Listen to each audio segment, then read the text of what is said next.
अतिशय आनंदाची गोष्ट आहे की नागपूर विमानतळाचं ब्राउनफील्ड प्रोजेक्ट ज्यामध्ये अतिशय आधुनिक अशा प्रकारचं विमानतळ होणार आहे, 2 रनवेज होणार आहेत। अशा या विमानतळाच्या आज हस्तांतरणाचा कार्यक्रम या ठिकाणी होतोय।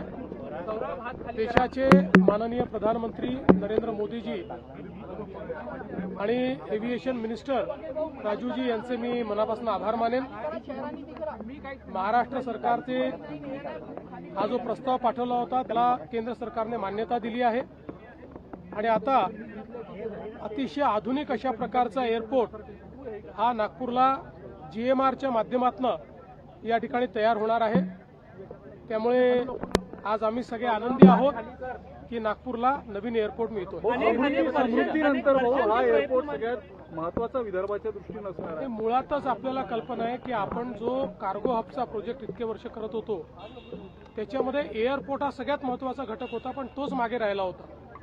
जवळपास 4-5 वर्ष हायकोर्ट सुप्रीम कोर्टमध्ये केसेस चालल्या, पण आता सगळे निकालही आले आणि आता ते काम झाल्यामुळे आणि जसा हा एअरपोर्ट तयार होईल कार्गो हबचं जे आपलं स्वप्न आहे ते पूर्ण करता येईल।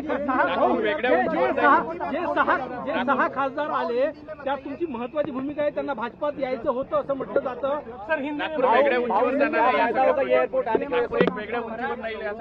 निश्चितपणे नागपूर मला असं वाटतं की मध्य भारताचं एक प्रमुख एअरपोर्ट म्हणून आता नागपूर एअरपोर्टकडे पाहिलं जाईल।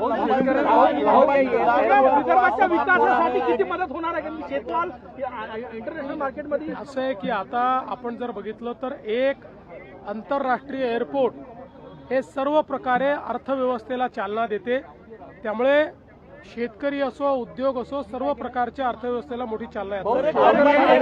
एक लंबा इंतजार अभी समाप्त हो रहा है नागपुर एयरपोर्ट को लेकर, आप लगातार इसको प्रगतिशील थे, कैसे देखते हैं कि आज बहुत ही हर्ष की बात है, प्रधानमंत्री नरेंद्र मोदी जी के नेतृत्व में नागपुर एयरपोर्ट का आज हम हस्तांतरण GMR को कर रहे हैं और एक बहुत ही अच्छा आधुनिक इस प्रकार का एयरपोर्ट यहाँ पर तैयार हो रहा है। इस एयरपोर्ट के कारण मध्य भारत को एक बहुत ही अच्छा एयरपोर्ट भी मिलेगा, एक इकोसिस्टम मिलेगी। कार्गो हब का जो हमारा सपना है वो भी यहाँ पर पूरा होगा और निश्चित रूप से मैं ऐसा मानता हूँ कि इससे आर्थिक विकास में बहुत बड़ी मदत होगी। शरद पवार म्हणाले एकही खासदार आमचा फुटणार नाही। शरद पवार ऑपरेशन टायगर नंतर तुळवातुळवीची भाषा होते। संजय राऊतांनी देवेंद्र भारतींना पत्र पाठवलं आहे की माझ्या घर बॉम्बने उडवून देण्याची धमकी दिली जात आहे। दीना पाटील कोणाचंही घर बॉम्बने आम्ही उडवू देणार नाही आणि पोकळ धमक्यांना कोणी घाबरूही नये आणि कोणी धमक्या देत असेल तर त्याला पोलीस योग्य उत्तर देतील।